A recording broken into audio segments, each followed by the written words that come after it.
Friends, ఎలా ఉన్నారు? బాగున్నారా ఫ్రెండ్స్? ఇదేంటంటే కొంచెం డిఫరెంట్గా ఉంది అనమాట. డిఫరెంట్ కర్రీ అనమాట ఫ్రెండ్స్.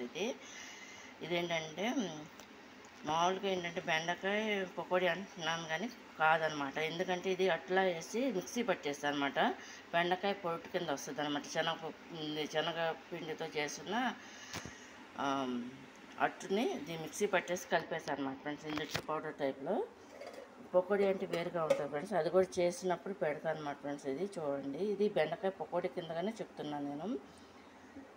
ముందుగా ఏంటంటే బెండకాయ ముక్కలు కడిగేసి పక్కన పెట్టేసాను అన్నమాట. ఒక ఆనియన్ తీసుకున్నాను, అది కూడా కట్ చేసి పక్కన పెట్టాను ఫ్రెండ్స్. ఇది సరిపడా ఆయిల్ తీసుకొని దాంట్లో తాలింపు వేసుకొని, అంటే తాలింపు అంటే ఫ్రెండ్స్ నేను ఏమైనా ఓన్లీ ఆయిల్లోనే వేస్తాను అనమాట. ఇందులో తాలింపు అంటూ వేయలేదు నేను.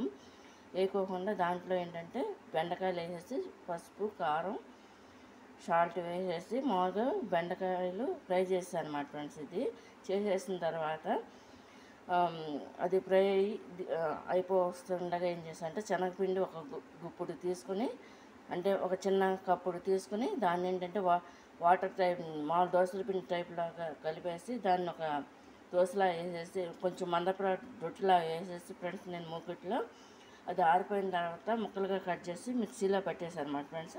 పట్టేసి ఈ దించేసే ముందు ఇది కర్రీ ఫ్రై దించేటప్పుడు దీంట్లో ఏంటంటే పౌడర్లా చల్లేసాను అనమాట ఫ్రెండ్స్. ఇది బెండకాయ.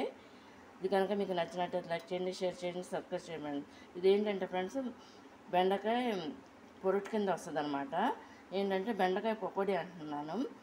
ఇది ఏంటంటే ఫ్రెండ్స్ దీన్ని కనుక నచ్చినట్టు లైక్ చేయండి, షేర్ చేయండి, సబ్స్క్రైబ్ చేయండి. ఇది ఫుల్ వీడియో కావాలంటే ఆన్ బ్లాగ్స్ మై రెసిపీస్ బుజ్జి సునీత అనే దాంట్లో ఉంటుంది అనమాట ఫ్రెండ్స్. ఇది కనుక నచ్చినట్టు లైక్ చేయండి, షేర్ చేయండి, సబ్స్క్రైబ్ చేయండి. బాయ్.